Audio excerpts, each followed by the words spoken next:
noite a todos. Vamos dar início agora a esse diálogo que nada mais é do que uma aula espetacular com essa mulher no mês da mulher, né? E, Ale, o pessoal costuma, né, falar que tem que usar, mulher tem a ver com rosa, vermelha, etc.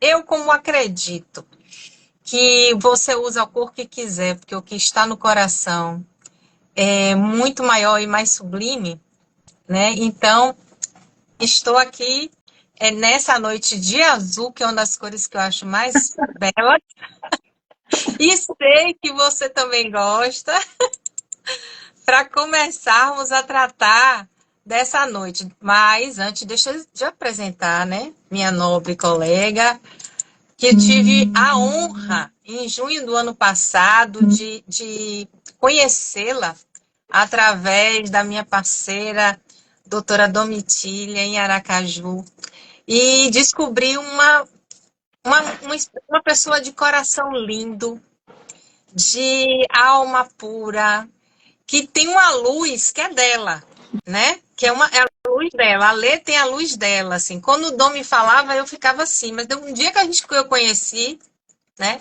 E uma família linda. Bom, doutora Alexandra Lacerda é advogada lá em Foz, Juiz de Fora, né, Minas Gerais. É pós-graduada em Direito da Seguridade Social, pós-graduada em Direito Público, MBA em Direito Previdenciário e Direito do Trabalho, pós-graduanda em Regime Próprio de Previdência Social, membro da Comissão de Direito Previdenciário da OAB de Juiz de Fora, professora do Monteiro e Lacerdas curso jurídico, gente, vale a pena ficar atenta, viu? E palestrante. E eu posso também referendar uma querida amiga, Ai, que né? Uma mulher delícia! maravilhosa, que eu estou começando essas lives e aí estou aqui para aprender com ela, porque ela é especialista em direito previdenciário no que tange a aposentadoria do professor. E vamos que vamos, porque a noite é sua, Lei. Boa noite a todos. Boa noite, Cris. Obrigada pelo convite. Fiquei muito feliz pelo convite de estar falando aí com esse pessoal maravilhoso. Para mim foi maravilhoso te conhecer, né? Tivemos aquele Obrigada. momento, né, especial lá no Congresso em Aracaju, conhecendo tanta gente de Salvador que vocês levaram para o nosso Congresso do Previdenciano na Doutora Prática. Bexiga arremata. Com certeza, né? E o melhor de tudo, né, Cris, é a gente poder transmitir a todos uma advocacia onde não se foca a concorrência, né? Nós focamos no compartilhamento de conhecimento. Eu acho isso muito importante, né? Aonde todo aquele que tem a experiência compartilha os seus altos e baixos. Porque compartilhar os ganhos, todo mundo põe na rede social. Mas compartilhar as dificuldades, aonde que eu errei, o que que você pode fazer para você não cometer o mesmo erro que eu, poucos têm essa coragem. E nós, né, conhecemos várias pessoas corajosas, pessoas que têm advocacia por amor. Isso é muito importante no dia de hoje, né? E quando nós falamos em professores, né, eu falo que nós estamos falando de uma classe onde nós temos sempre, né, que referendar, nós temos que reverenciar, porque o que seríamos nós sem os nossos professores? Ei, Meire, boa noite, tudo Boa bom? Seja noite a todos que estão bem-vinda. aí. Eu já Marcos, já vi tudo doutora Ana bom? Paula, Bem-vindo. muita gente aí conhecida e querida, porque não está dando para tá subindo e fica um pouco difícil, né, para a gente ficar Aham. falando. Mas Então, boa vamos falar noite. dessa profissão que também nos é querida, porque somos educadoras também. Não é isso? A Somos advocacia, formadores, né? pois é. E me fala aí um pouco dessa. Eu queria chamar a atenção aqui, gente, de um ponto muito importante. Doutora Alê tem um projeto fantástico, que é Previdenciando na Prática, que é uma comunidade, vamos dizer assim, né, Ali? Não é só um treinamento, é uma comunidade onde as pessoas se ajudam, né, e criam um vínculo maravilhoso. O Diego Carvalho esteve com a gente aí em Sergipe também. E aí eu vou deixar a pauta com você, porque eu também estou aqui com o meu caderninho para anotar tudo que a minha prof vai me ensinar hoje, gente. É isso aí. Olha, a Meire, né, que faz parte da nossa comunidade lá, Previdenciando na Prática, diz que somos uma família, né? O Previdenciando na Prática é realmente uma comunidade. Nós começamos assim, Cris, com lives diárias, e aí o pessoal, vamos fazer um grupo de estudos. Juntamos esse grupo de estudos e hoje somos uma grande comunidade, aonde nós partilhamos todos, tá? Não tem exceção. Não é as professoras que ensinam, não existe só as professoras. Todos os advogados que estão lá crescem e compartilham, né? Como diz o Marcos, a galera mais unida do Brasil. E o Marcos é uma grande prova aí. Começou com a gente hoje, já está professor, já está ministrando suas palestras, seus cursos de BPC. Pessoas que foram agregando. Eu acho que isso é muito importante, né, Cris? É agregar, fazer a diferença na vida do outro, né? Isso é muito importante. E isso é um dom que o professor tem, né? Fazer diferença, formar pensadores, né? Não ficar só no seu mundinho. Eu falo que o professor é aquele que prepara todos nós para a vida profissional, para a nossa vida social. E nós temos, sim, que saber como que vamos aposentar esses professores, o que que eles têm direito, afinal de contas, né? Eles se dedicam, né, exclusivamente ali para ensinar, para compartilhar um conhecimento, né? Isso é muito importante. Com certeza, com certeza. Mas vamos começar aí, porque eu queria que você começasse a explicar quem é esse professor que faz jus a essa aposentadoria. Me conte. Pois é, Nos conte. minha amiga. Eu, você, Marcos, né, que está aí, nós somos professores também. Professor é todo aquele que compartilha o seu conhecimento, é todo aquele que estuda, prepara, né, e transmite, né, um conhecimento para a formação de outra pessoa. Todos esses são professores.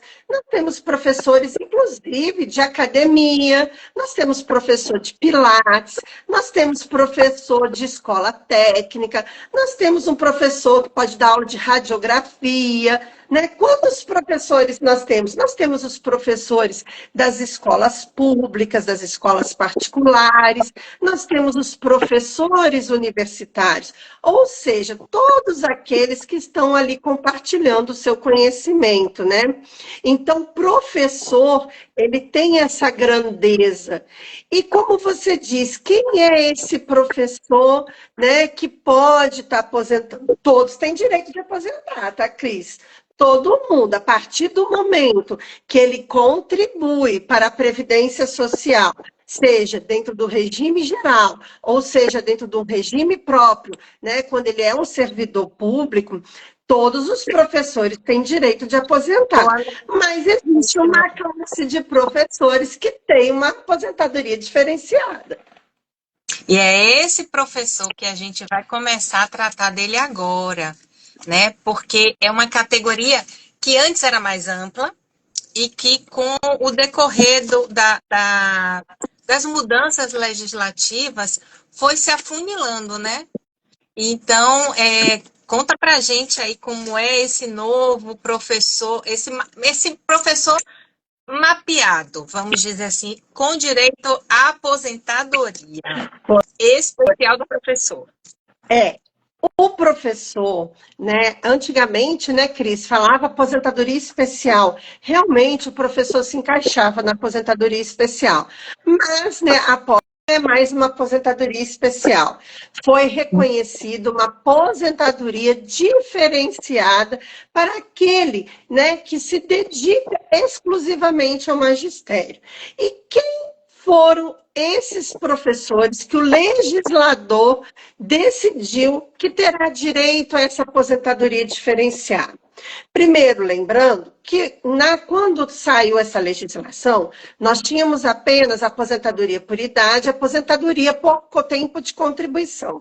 E o tempo de contribuição era 35 anos de tempo de contribuição para o homem e 30 anos de tempo de contribuição para a mulher. O professor, que é reconhecido como aquele que tem exclusividade, que se dedica exclusivamente ao magistério, ele deixou de ser uma aposentadoria especial e passou a ser uma aposentadoria especial, diferenciada, porque ele passou a ter direito a uma redução no tempo de contribuição. Então, o professor, lá atrás, ele precisava apenas ter 25 anos de tempo de magistério, a mulher, e 30 anos de tempo de magistério, o homem. Isso falando lá atrás, né, quando nós só tínhamos esses dois tipos de aposentadoria. Mas não se esqueçam, isso é lá atrás, nós vamos trazer as regras novas aqui daqui a pouco. É só para explicar qual é a diferença da aposentadoria do professor para a aposentadoria comum.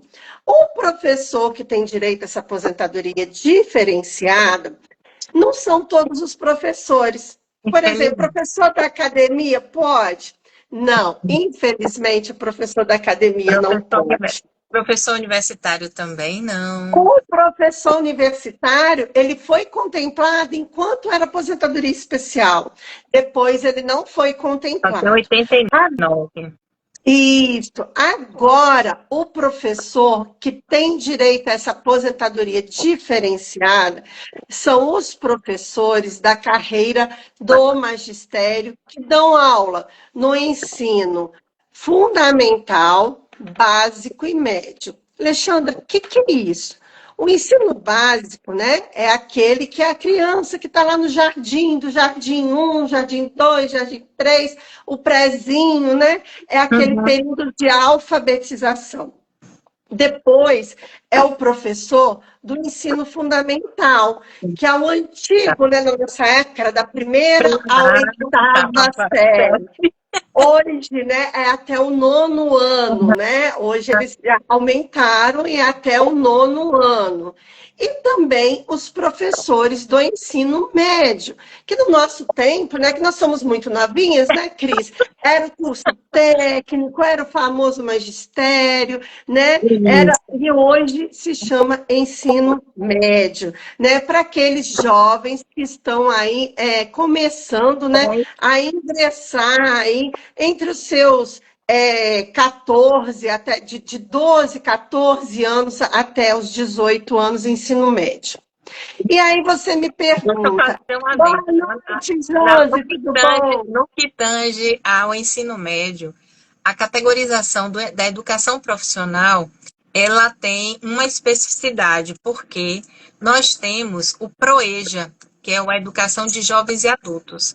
E os professores que lecionam nessa categoria, nesse programa, eles também fazem jus a essa aposentadoria. Não é isso? Então, estou fazendo só esse adendo para chamar a atenção, né? Porque educação técnica de nível médio, os professores são abarcados por esse regramento que favorece um pouco, né? Porque é muito desgastante a carreira de magistério. Muito, muito. E a gente também nós também não podemos esquecer os professores das escolas técnicas, desde que nessa escola técnica tenha o ensino médio junto com o aprendizado técnico.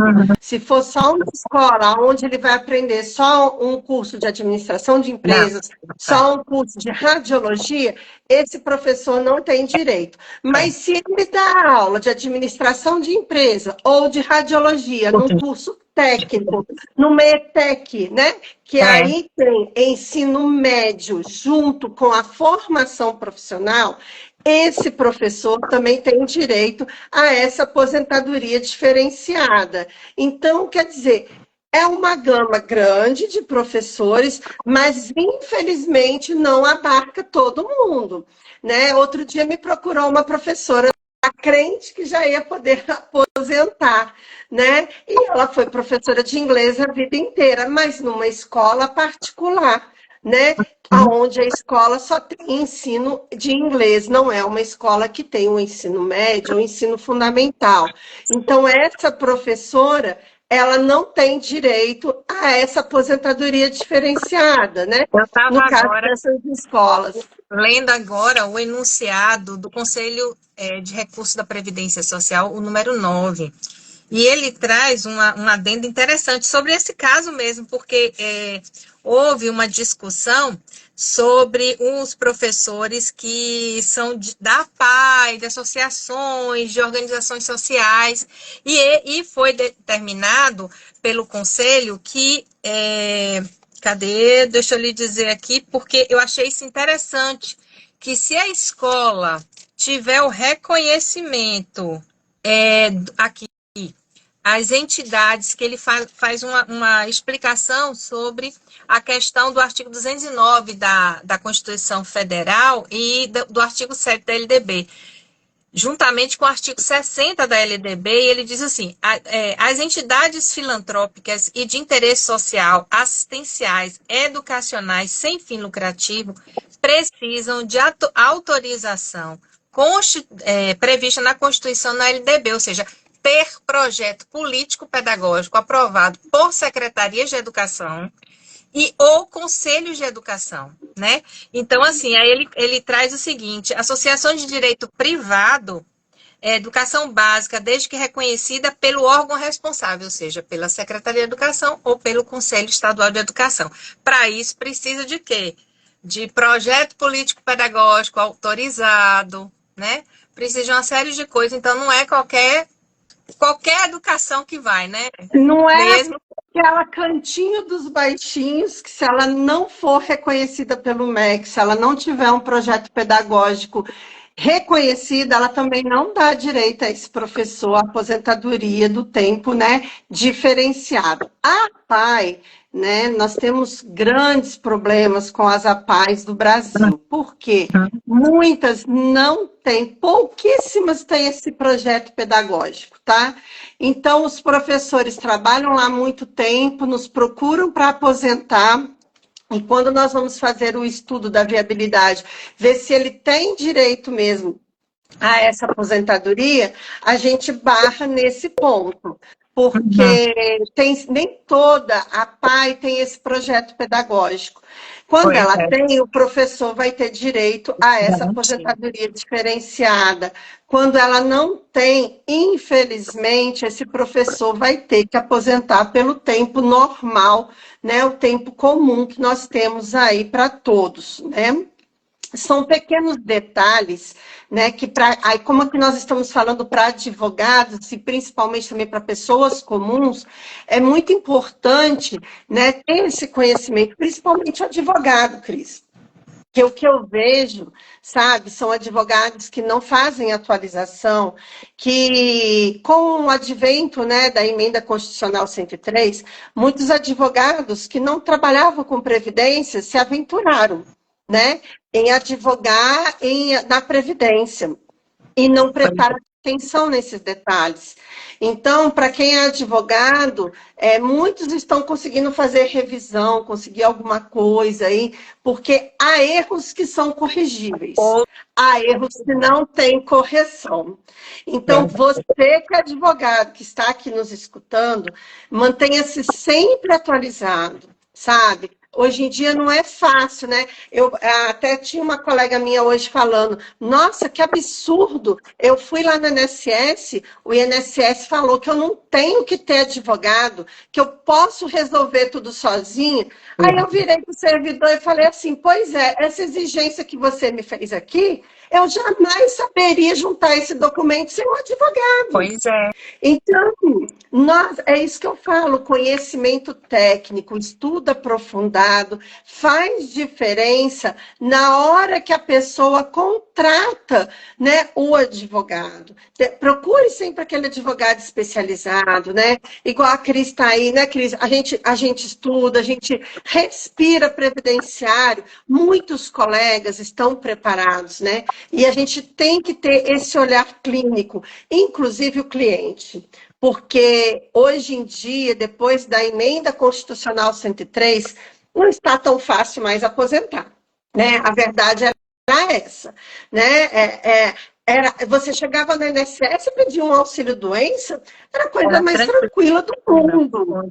Hoje, até com advogado está difícil. Então, né, há uma diferença muito grande depois dessa reforma. E para os professores também, porque a legislação, ela muda constantemente, há sempre alterações. Se o advogado não tiver antenado, às vezes pode deixar passar um direito que pode ser bem-vindo para ele adiantar a aposentadoria. Isso faz toda a diferença. Com certeza. E vamos no caminhar disso aí. Quais são hoje as regras? Vamos lá discutir isso aí. Quais são hoje as benditas regrinhas do regime geral de previdência social e que tem reflexos, né, nos outros regimes? Conta pra gente aí, que você sempre fera e eu aqui só nas anotações. Seguimos juntas. Bom, o professor, né, veio a reforma da Previdência. E o professor, como todos os outros, né, segurados, eles não poderiam ficar, né, à mercê, assim, daquela expectativa, né? Ele estava perto de aposentar, ainda não tinha, né, implementado os requisitos, portanto, não tinha o direito adquirido, mas ele tinha uma expectativa de estar aposentando. E, de repente, o mundo, assim, desabou, né? Ele perdeu o chão. E aposentar daqui a 3 anos já não é mais 3 anos. Agora tem uma série de requisitos para ele poder preencher. O professor, no regime geral, ele tem direito a algumas regras de transição, né? A regra de transição, aonde a maioria dos professores se encaixam mais facilmente, sabe, Cris? É a regra dos pontos. Porque na regra dos pontos, ele pode somar idade com tempo de contribuição e ainda, se for necessário, o tempo que ele não utilizou, que é aquele tempo comum, que não foi como professor. Então, é uma regra onde a gente consegue encaixar melhor esses professores que estavam próximos da aposentadoria. O professor, para aposentar pela regra dos pontos, o homem tem que ter 30 anos, a mulher 25. De tempo de contribuição. Ah, Alexandre, eu posso ter menos? Não. O tempo de contribuição ele tem que completar. 30 o homem, 25 a mulher. O que pode ser variável para chegar nos pontos é a idade. Então, vamos lá. O homem tem 30 anos de tempo de contribuição, a mulher 25. Hoje, em 2025, eles precisam somar 97 pontos o homem, 87 pontos a mulher. Então, você concorda comigo que com 30 anos de tempo de contribuição, o homem teria que ter 67 anos de idade. É muita coisa para 97 pontos. É muita coisa. Aí, o que ele vai fazer? Nossa, Alexandra, mas 67 é muito tempo. O que eu vou fazer? O professor, ele tem... Todo mundo começa, né, Cris, trabalhando no caixa de supermercado, lá na padaria. A gente, quando começa, a gente não tem profissão ainda, né? Aos poucos a gente vai estudando, depois ingressa na profissão. Esse tempo que o professor trabalhou antes dele ser professor, como um auxiliar de caixa, ou como padeiro, né, ou como office boy, um auxiliar administrativo, ele pode somar com a idade dele e mais os 30 anos para chegar na soma dos 97 pontos. Então, isso é muito importante. O INSS faz isso automático? Não. Não faz. O INSS pega só a idade e o tempo do professor. Se ele não tiver um advogado para solicitar essa soma desse tempo que sobrou na aposentadoria da regra de transição de pontos, o INSS não vai conceder essa aposentadoria para ele, que muitas das vezes ele já alcançou. Então, é muito importante isso, Cris, a gente enfatizar esse detalhe, sabe? E também chamar a atenção da importância que é hoje o planejamento previdenciário. Sim. Como é importante, porque assim, e também buscar o profissional da advocacia que realmente tenha formação na área. Porque o direito previdenciário muda muito rápido, mas em compensação tem pequenos detalhes que só quem está no dia a dia que vai poder descobrir, porque às vezes não está na norma, às vezes tão explicitamente, entendeu? Então, esses dois pontos que você trouxe aí é fundamental. Como é que alguém poderia parar para pensar nesse detalhe se não tivesse a nuance, o conhecimento, né, que uma mestra maravilhosa como você tem? Imagina como nós, né, advogados previdenciaristas aqui, não tem ninguém está acima de ninguém, não. Nós estamos todos trabalhando todos os dias e buscando esse conhecimento. O planejamento previdenciário, Cris, é muito importante, porque os professores, eles costumam ter vários cargos, né? Uhum. Tem professor que trabalha na prefeitura, tem professor que trabalha no estado, tem professor que trabalha na escola particular e no estado ao mesmo tempo. Então, um planejamento previdenciário vai trazer para ele o quê? Um estudo de toda a sua contribuição até aquele momento, para que ele possa verificar quanto tempo ele ainda precisa contribuir. Se ele precisa, às vezes, ele pode fazer uma transição de tempo entre os dois, se a pessoa tem dois trabalhos, um na particular, outro na prefeitura, no estado, nós vamos falar um pouquinho mais para frente, pode transitar, levar um tempo para o outro, né? Para poder chegar naquela regra que ele precisa para aposentar. O planejamento previdenciário, eu falo que depois da reforma da Previdência, é algo que você tem que fazer no primeiro dia que você contribuiu para a Previdência. A minha filha tem 26 anos, ela já tem a contribuição dela desde os 18. Eu já fiz o planejamento dela, ela já sabe o que ela precisa. É claro, você vai fazer um planejamento a longo prazo. A vida pode ter alguns obstáculos, algumas intempéries, mas quando ele tem um planejamento, ele sabe aonde que ele pode tirar e aonde que ele pode colocar. Se ele tem que pagar mais ou se ele tem que pagar menos. O que ele vai fazer para garantir lá na velhice um tempo de contribuição e um valor de contribuição que lhe dê uma aposentadoria, que lhe dê uma vida digna, que lhe dê uma qualidade de vida. Porque a regra do cálculo das aposentadorias, ela é muito prejudicial para todos, seja para professor, seja para quem está no tempo comum, seja para servidor público. A regra ela é prejudicial no cálculo da renda mensal inicial. Então, o planejamento é importantíssimo. Eu falo assim, eu falo para todos os meus clientes, gente, não tem como você saber o que fazer sem planejar, porque são várias regras. Eu tive um cliente, Cris, que ele aposentou na regra da idade mínima, 3 meses depois ele fazia a regra dos pontos e teria uma RMI maior de R$ 600. Ele perdeu R$ 600 no salário de benefício. Totalmente, diga-se de passagem, né? Então, o planejamento previdenciário ele é indispensável. E ele faz essa análise que a gente está falando aqui, de cada regra. A regra de pontos, a regra da idade mínima progressiva, né? A regra, todas as regras, o advogado vai pegar todas as regras, vai fazer a análise e vai planejar para ele a melhor aposentadoria de acordo com o objetivo de vida futura dele. Pois é, e as pessoas pensam que às vezes estão vinculadas a um determinado setor público e que não precisam planejar porque estão lá. Não é bem assim, né? Então a gente viu aí essa questão que você trouxe, trouxe aí da regra dos pontos, Quantas pessoas já trabalharam no Estado, deixaram de trabalhar ou começaram a trabalhar no Estado e tem tempo lá fora, né?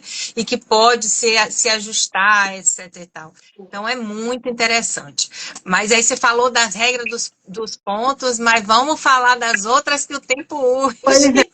é, eu falo muito, né? Vou tentar ser mais sucinta, Cris. A outra regra que nós temos é a regra de transição da idade mínima progressiva. Todas as regras, Cris, de transição, a pessoa tem que completar os 30 anos de tempo de contribuição homem e os 25 anos de tempo de contribuição mulher, tá? Isso é regra. E no caso da idade mínima progressiva, ele precisa, em 2025, ter 59 anos de idade a mulher, o homem, e 50 anos de idade a mulher. Então, se a mulher já tem 25 anos de tempo de contribuição lá na escola que ela está trabalhando, que é regime geral, e ela já completou hoje 54 anos, ela pode aposentar, ela já tem direito à aposentadoria. E essa regra, também é muito bem-vinda. Uma outra regra que é uma regra assim, maravilhosa em termos de cálculo de renda mensal inicial, é a regra de transição do pedágio 100%. Essa regra, Cris, ela é um pouquinho mais detalhada. Nós temos que pegar quanto tempo de contribuição a pessoa tinha lá no dia 13 de novembro de 2019. Então, vamos lá. A mulher tinha 20 anos lá em 2019. Então, faltava 5 anos para ela aposentar. O que é o pedágio 100%? Não faltava 5 anos para ela aposentar? Ela tinha que trabalhar mais 5 anos. A regra desse pedágio diz que ele tem que pagar 100% desse tempo. Então, se faltava 5 anos, 100% de 5, vou ter que somar mais 5. Então, faltariam 10 anos para essa pessoa se aposentar. Então, quem tinha 20 anos de tempo de contribuição lá em 2019, teria que contribuir mais 10 anos. Ou seja, só irá se aposentar em 2029. Tem idade aqui? Não. Tem idade aqui, 55 anos para o homem e 52 anos para a mulher, a idade mínima. Essa idade aqui é congelada. Eu esqueci de falar, na idade mínima progressiva, Cris, que é a regra anterior, chega o ano que vem, a idade muda, viu? Ela não fica congelada como a da transição do pedágio 100%. Agora, em 2025, a idade mínima é 54, 59. Quando chegar janeiro de 2026, tem que ter a mulher 54 anos e 6 meses, o homem 59 anos e 6 meses. Ela aumenta 6 meses a cada ano. Então, ela não é congelada. A do pedágio 100%, a idade é congelada, 55 para o homem e 52 para a mulher. A idade mais baixa, mas ela é um pouquinho mais pesada aonde? No pedágio. Agora, ela tem uma vantagem, Cris. O cálculo do salário dela é a média de todo o PBC da pessoa. O que é PBC, gente? Que palavra difícil, né? O PBC é o seguinte... Todos nós começamos a contribuir desde lá de trás, mas para a Previdência o cálculo só é feito durante o período do Plano Real. Ou seja, o cálculo é feito a partir de julho de 1994 para cá. Vamos somar todos os salários, dividir pelo número de salários somados, e esse é o valor do salário de benefício, né, que é a renda mensal inicial da pessoa. Já a regra de pontos e a regra da idade mínima já não tem essa vantagem do cálculo, porque você vai fazer a média de 100% desse período, mas vai aplicar 60% só. Vou pegar 60%.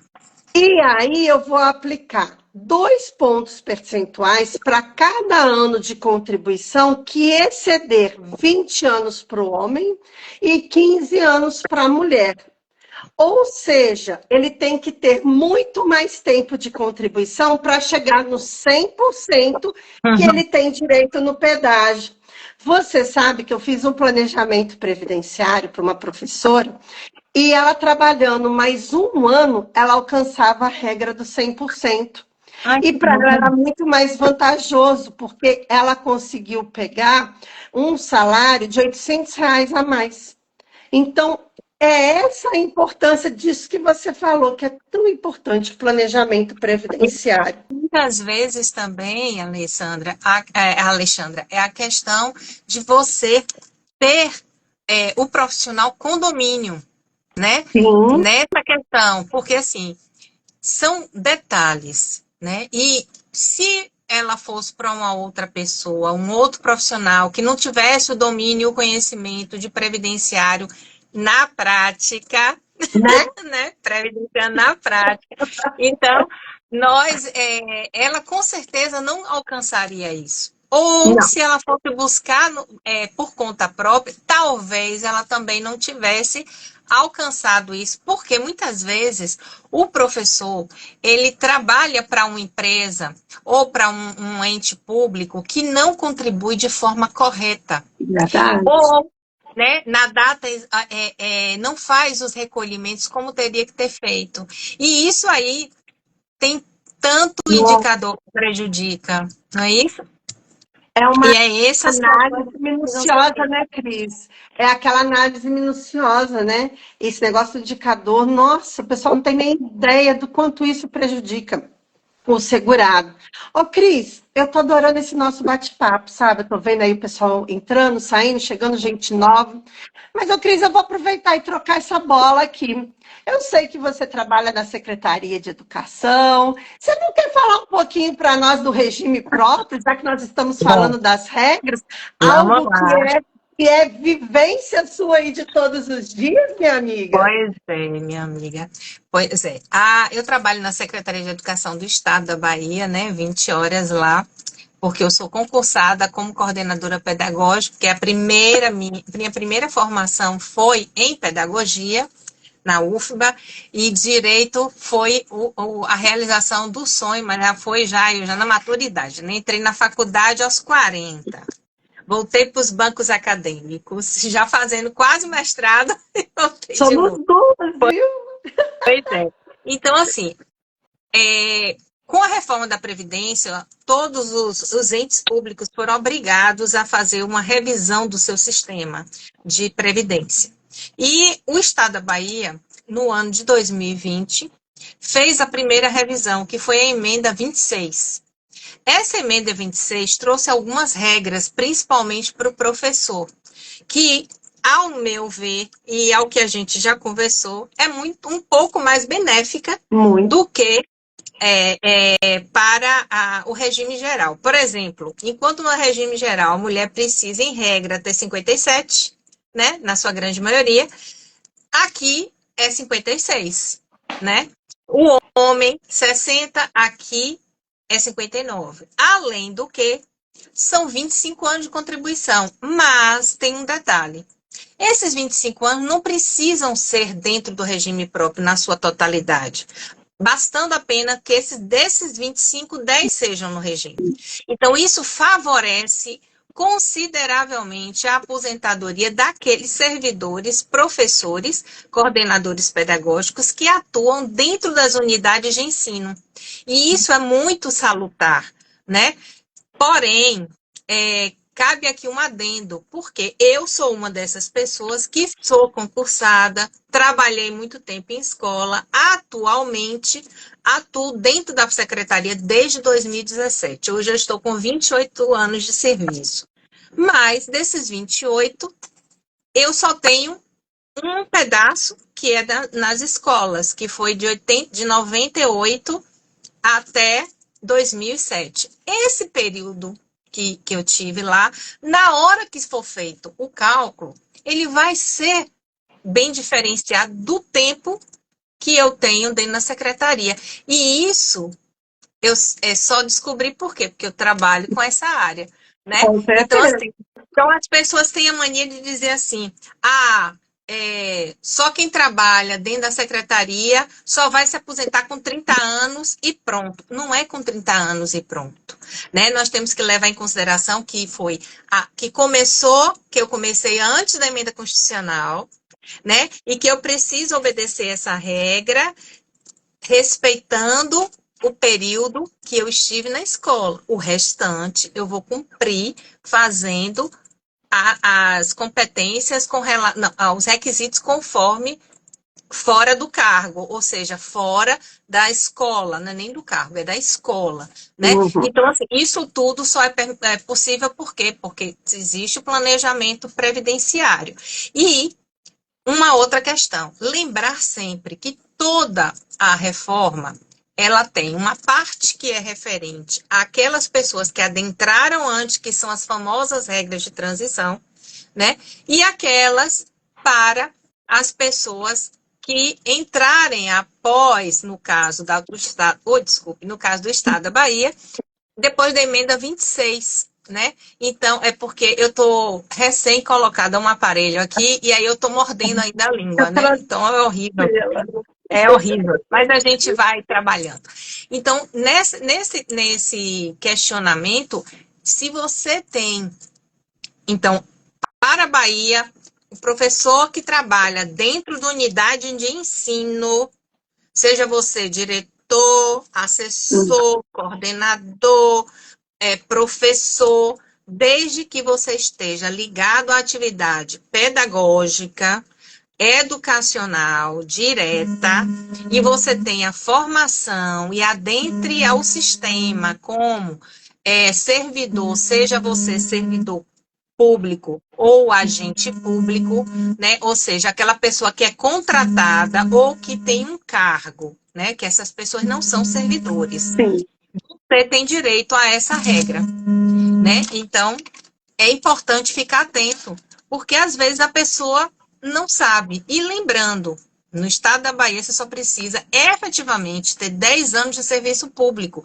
E para completar os 20, você pode trazer de uma escola que você tenha trabalhado, né? Que seja de regime geral, ou até mesmo de outro regime próprio. E isso é muito importante também lembrar, né, Cris, que essa regra que você está falando é do estado da Bahia, né? Por exemplo, cada estado tem o seu próprio regime, tem suas próprias regras. Aqui em Minas é totalmente diferente da Bahia. Falei para a Cris, que coisa maravilhosa que é esse, que é o estado da Bahia. Eu peguei a cartilha, eu falei, gente, que coisa linda. Eu vou lhe trazer. Professor do estado de Minas chora se lê isso. Né? E assim, nós temos que lembrar também que tem os das prefeituras, né? Tem muitas prefeituras que não têm nem regime próprio, já são do regime geral mesmo. Então, quem é advogado, que está assistindo essa nossa live, tem que prestar muita atenção nisso, tá?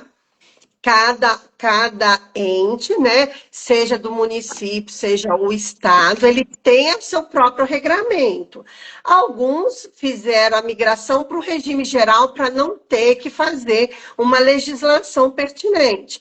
Outros já tinham regime próprio, resolveram, né, fazer essa adequação, né, igual foi feito no estado da Bahia e outros estados, aqui em Minas também foi feita a adequação, e aí esses entes têm o quê? O seu regime próprio para poder esses servidores terem a sua aposentadoria. E é muito interessante isso, né, Cris? É o que nós estávamos falando.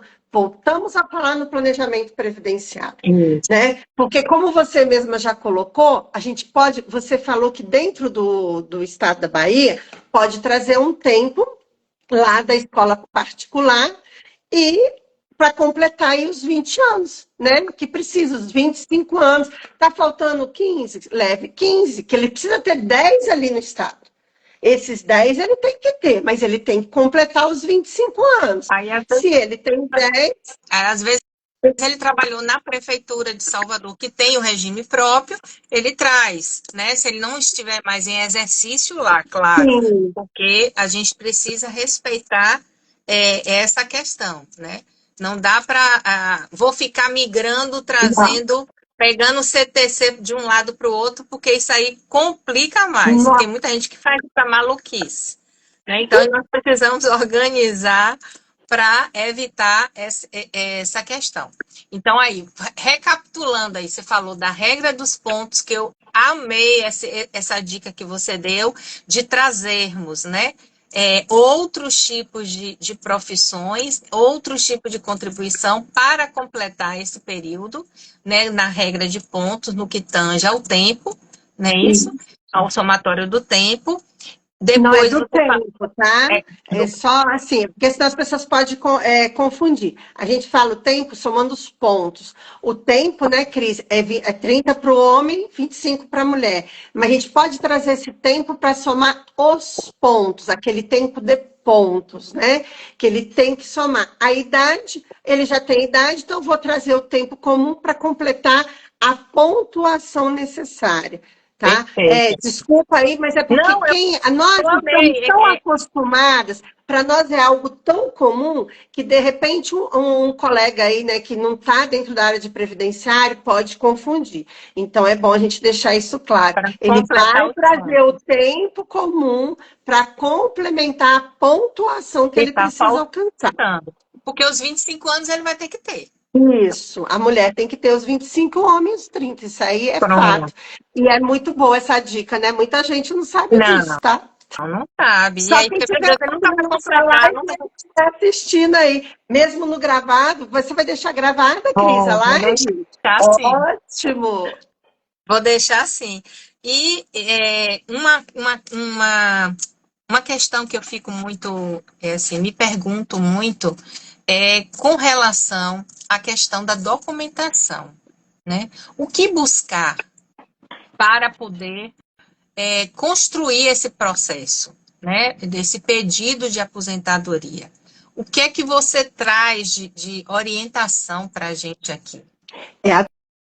Vou falar primeiro do regime geral, né? Porque o regime próprio, a gente já sabe, ele é servidor, a documentação está lá, a única documentação extra que ele vai trazer seria um tempo do regime geral ou do município, caso seja para o estado, para estar complementando. Aí é um tempo que nós vamos falar depois um pouquinho de CTC, que é a certidão de tempo de contribuição. Mas quando a gente fala em documentação no regime geral, Cris, as pessoas acham que basta estar na carteira de trabalho professor. Não. E aí, como o servidor lá do INSS fala baixinho, ele falou que não precisa de advogado. Olha só, e me disse se precisa ou se não precisa. O servidor falou que ele não precisa de advogado. Ele pegou a minha carteira, está escrito professor. Eu sempre trabalhei, dei aula na escola de ensino médio, eu sempre fui professor de matemática, estou tranquilo. Pego a minha carteira, vou no INSS, dou a entrada. O que acontece? Se não cair no robô para ser rejeitado, da Cris, o INSS vai abrir uma exigência e vai te pedir comprovação desse tempo.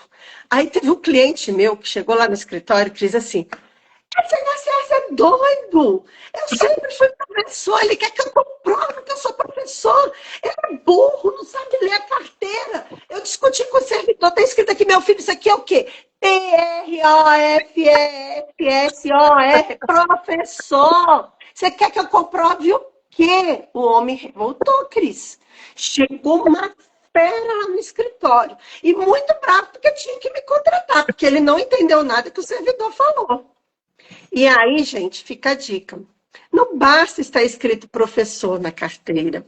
Você tem que comprovar isso que nós falamos. A exclusiva dedicação ao magistério dentro do ensino básico, fundamental e médio. E no caso dos diretores e coordenadores, que essas funções forem exercidas dentro de uma unidade de ensino e que ela advém de uma carreira de magistério. Porque no regime geral, ela tem que vir da carreira do magistério. Sim. Então, são detalhes. E aí, como é que eu provo? Você vai procurar a escola que você trabalhou, vai pedir para ela uma declaração onde conste que você era professor de ensino médio. Sabe o que muito acontece, Cris? Sabe aqueles professores lá do cantinho dos baixinhos, lá da escola, a escola Canto arco-íris, do Sol. Encanto do... É isso aí. Ele chega lá, a escolinha dá uma declaração. E aí chega lá no INSS, o que acontece? A declaração não vale de nada. Porque a escola não está registrada. Porque a escola não tem um projeto de acordo com a LDB, ela não é reconhecida como estabelecimento de ensino, ela não tem reconhecimento do Estado, ela não tem reconhecimento do MEC. E aí a declaração, o que precisa ter nessa declaração? Lá em cima no cabeçalho, onde tem o nome da escola, o endereço, o CNPJ, a portaria. Tem que vir o número da portaria aonde ele foi reconhecido como estabelecimento de ensino. Cris, isso é um detalhe. Dica fantástica. Isso é um detalhe que faz toda a diferença para quem vai apresentar a documentação. E aí, pior ainda, sabe aquelas escolinhas que fecharam? É isso que eu ia falar aí, Francine. Sabe as escolinhas que fecharam? Muito mais difícil. Primeiro, a gente tenta achar o diretor da escola, porque às vezes são escolas do bairro, e eles possam ter, e é mais fácil essa busca. Agora, se você não encontrou os sócios dessa escola, você vai ter que fazer uma busca na Secretaria de Estado para saber se essa escola fez um projeto, se ela teve o reconhecimento do Estado e do MEC, tá? Então, tem jeito? Tem. Você tem um registro na carteira que tem o CNPJ da escola. Você vai lá na Secretaria de Estado, vai levar a cópia daquela carteira, vai apresentar a sua procuração de advogados, que você tem poderes para estar representando o seu cliente, e vai falar que precisa dessa pesquisa. Dependendo do servidor, Cris, me desculpe, tá? Mas dependendo do servidor, eu peguei numa cidade aqui vizinha, não vou falar nome, porque pode ter alguém assistindo, que o servidor virou para mim, não existe isso, você está louco. Não existe essa escola é de 1990, não tem como eu fazer essa busca, isso não existe. Eu virei para... Eu quero só chamar a atenção de você. Aqui na Bahia, se a escola é privada, quem conduz a regulamentação desse projeto político-pedagógico é o Conselho Estadual de Educação, que é uma autarquia. Se for escola pública, é a Secretaria de Educação. Escola pública estadual, porque se for municipal, é com o Conselho. Então, esses pequenos detalhes são importantes. E me conta o restante aí, o que esse servidor falou. Pois é, esse servidor falou que não tinha como. E eu expliquei para ele que tinha. Aqui, Cris, eles mesmos fazem essa direção, tá? Aqui em Juiz de Fora, a gente procura a Secretaria de Estado, ela mesma faz o direcionamento e busca lá dentro esse reconhecimento para nós. Aqui a gente não tem que ir em lugares diferentes. Não sei outros estados, estou falando daqui aonde eu estou atuando. A gente consegue ir lá, mas excelente a sua dica. Porque se ele falar que não é ali, você vai perguntar, tem algum outro lugar para ele registrar isso? Porque senão, aonde que eu vou buscar? Mas tem sim, porque todos os projetos, eles são... Ah, não vem com essa história que depois de 10 anos jogou fora. Não existe isso dentro do mundo da educação. Eu fui secretária de muitos anos de escola, a gente sabe que não existe isso. Eu consegui buscar, Cris, documento da minha mãe de 1952. Documento escolar. Para pensar. Quantos anos atrás, né? Então, a gente tem, sim, isso tudo é igual, demora. Quanto mais tempo lá atrás, um pouquinho mais demora, porque aí são arquivos físicos, eles têm que buscar, né? Em lugares difíceis. Muitas vezes. Nossa, mas assim, mas a gente consegue, viu, Francine? Não fica perdido, não, tá? Isso é muito importante se falar. Por isso que é bom fazer o planejamento previdenciário novamente. Vou enfatizar nisso aí, Cris. Porque você já vê tudo isso e você já faz o dossiê. Eu chamo de dossiê previdenciário do seu cliente. O cliente que me procura para fazer um planejamento previdenciário, eu já organizo a documentação dele para que no dia que ele for pedir aposentadoria, Tá tudo se ele ok. quiser pedir sozinho, beleza. Se ele quiser me contratar para não ter dor de cabeça, porque a gente sabe que documentação correta não garante que não terá exigência, porque INSS sempre vem com alguma coisa, ele poderá me contratar ou qualquer outro profissional, mas ele já terá toda a vida laboral dele organizada. E esse documento é muito importante, tá? E poucos professores, poucos profissionais sabem desse detalhe, que tem que ter esse reconhecimento dentro da Secretaria de Estado. Ele tem que ter esse projeto pedagógico aprovado para ele ser considerado uma instituição de ensino. Porque se ele não for considerado instituição de ensino, geralmente ele está como creche, né? Ele está como outra coisa, centro recreativo, não é uma instituição de ensino. Então, fico alerta aí para vocês. As pessoas acham que ter CNPJ é suficiente. Na educação, não. Não.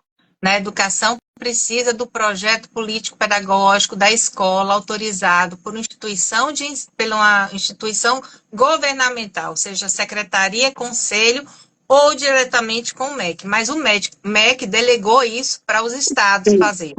Né? Então, isso precisa ficar bem claro. E lembrando uma outra questão que você trouxe, que eu achei fundamental, é constar a portaria. Tem que constar, né? Porque senão o INSS não aceita. Para poder fazer a comprovação disso. E, normalmente, essa portaria é publicada em Diário Oficial. Né? Aqui no estado, a partir de 2010, nós conseguimos pegar isso virtualmente. Que bênção! Mas depois disso não. Mas tem o arquivo público que fica... a biblioteca fica dentro da governadoria, que você consegue também, né? Então, você vai para a procuração e vai lá, vai mexer nas folhinhas, uma beleza. Um cheirinho, para quem é alérgico igual a mim, é uma beleza. Mas dá para você pegar, resgatar isso, entendeu? Então, porque existe a portaria de autorização de funcionamento e existe a portaria de constituição da unidade de ensino. Então, são duas portarias que são fundamentais para provar que esse professor exerceu atividade dentro de uma unidade de ensino. Que bom, Francine, que você gostou da dica. Pois é. E você estava falando da questão revisando, né, as regras de transição e a documentação. Aí a gente entrou nessa seara aí da declaração e seguimos e ficamos, esmiuçamos. E aí você disse que ia contar as outras. Conta aí pra gente. Então, a regra de transição do professor dentro do regime geral são só essas três, tá? A dos pontos, a da idade mínima progressiva e da do 100%. Eu tive olhando na de vocês do regime próprio, vocês têm a regra de 50%, né? De transição. Dentro do regime geral, o professor não tem a regra dos 50%, tá? Então, fica aí bem claro para vocês. Agora, uma outra dica importante, né, Cris? Você que está aí no estado, tem as regras também de transição.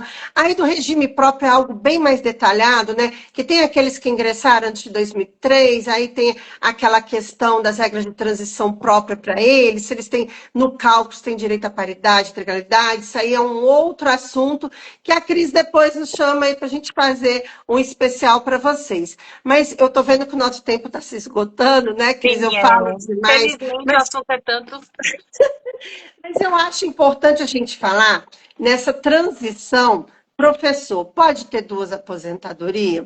O professor pode ter duas aposentadorias. Ele tem um cargo no Estado, ele tem um cargo lá na prefeitura, ele pode aposentar nos dois, sendo regimes diferentes.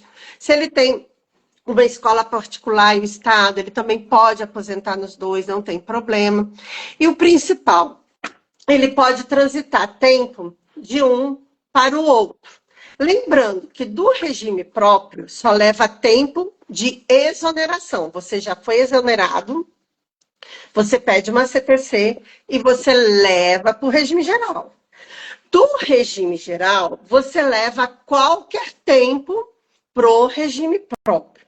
E aí, Cris, eu gosto de dar um alerta. Sabe por quê? Eu tenho feito os planejamentos previdenciários e alguns advogados que orientaram meus clientes, ou então aquele negócio, o colega da escola me falou, e ele pegou o tempo do regime geral e levou para o Estado. Sabe o que aconteceu? Quando ele fez o planejamento comigo, ele viu que não precisava daquele tempo do regime geral. Ele queria trazer de volta para o INSS. É possível? Depende. É possível, mas depende. Por quê? Nós sabemos que o Estado tem aquelas vantagens, né? Quinquênio, não sei mais o que, biênio, vantagens pecuniárias, conforme o tempo de contribuição que a pessoa tem, né? O tempo lá que ele tem acumulado. Se essa pessoa trouxe um tempo do regime geral para o próprio, e esse tempo do regime geral gerou para ele uma vantagem financeira, uma pecúnia dentro dos termos do regime próprio, ele não pode averbar esse tempo e levar para o INSS, porque ele já obteve vantagem. Ele não consegue levar de volta.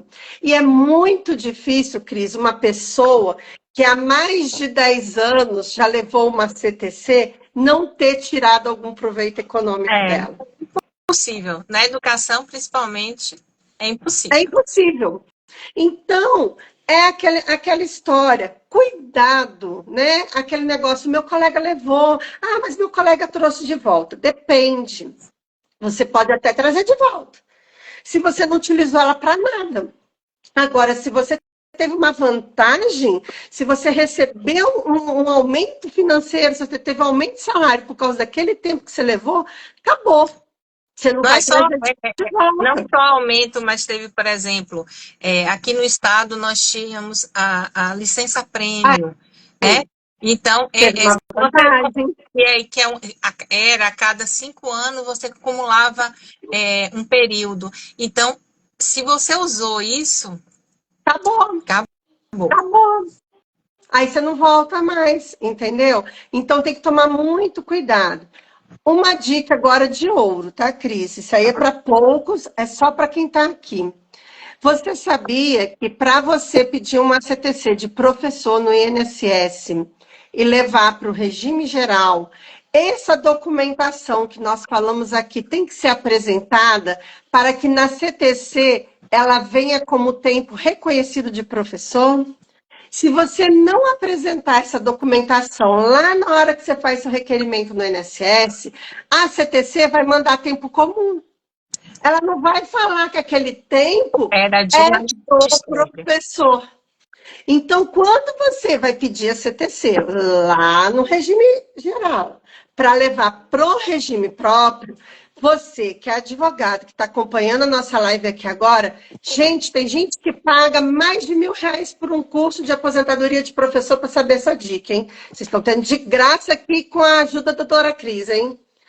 Você tem que pedir, lá na hora de você pedir a sua CTC, você tem que levar a documentação e solicitar que nessa CTC tenha reconhecido o tempo de professor. E aí leva esse tempo para você levar para dentro do regime. Chamando a atenção, a documentação aqui apresentada, que ela está falando, é aquela portaria que a gente falou do Ministério da Educação, ou da Secretaria de Educação, ou do Conselho Estadual, para que você possa comprovar que você estava numa unidade de ensino médio básico fundamental.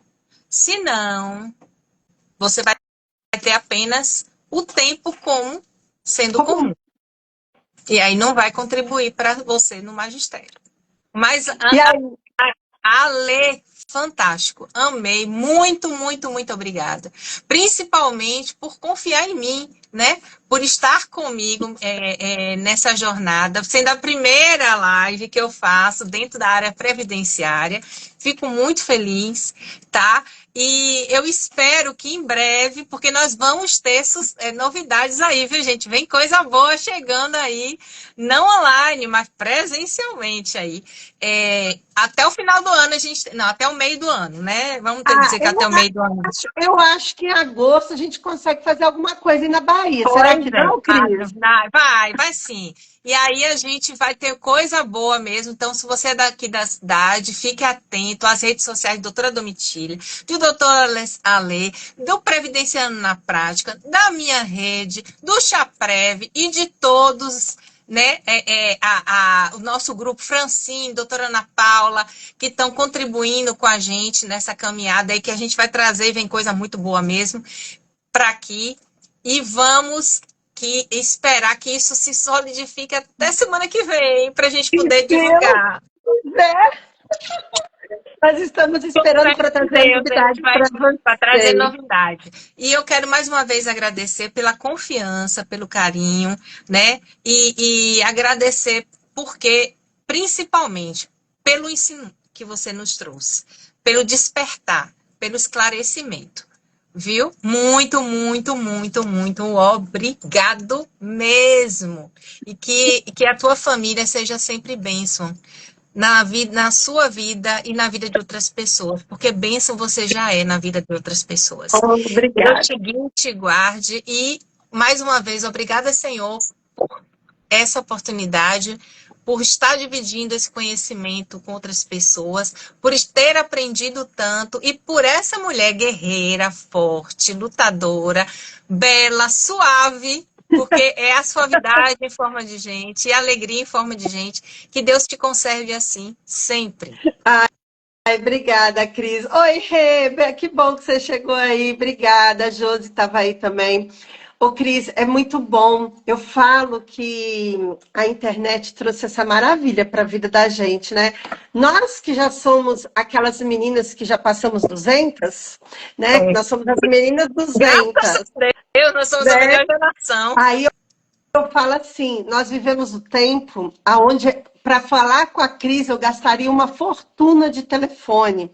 Hoje, a gente se vê gratuitamente, entre aspas, a gente pagou a internet, é claro, né?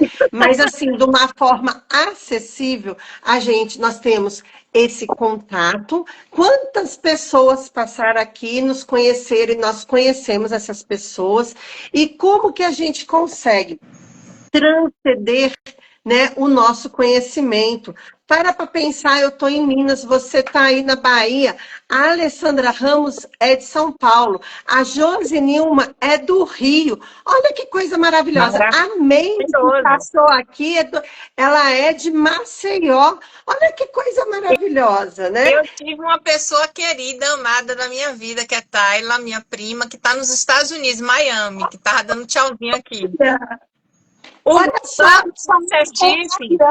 olha só o Marcos de Sergipe, olha que alcance, né, que nós temos com essa live. Então, isso são graças, né, que a gente tem aí, graças à tecnologia, e principalmente, né, a boa vontade de quem está aqui para nos ouvir e da gente também de compartilhar esse conhecimento. Cris, muito obrigada por confiar em mim também, no meu conhecimento. Eu sou uma pessoa assim, eu tenho esse meu jeito assim de ser. Eu gosto de brincar, eu gosto de rir, eu gosto de fazer uma coisa bem leve, porque eu acho que fica muito mais gostoso para todo mundo.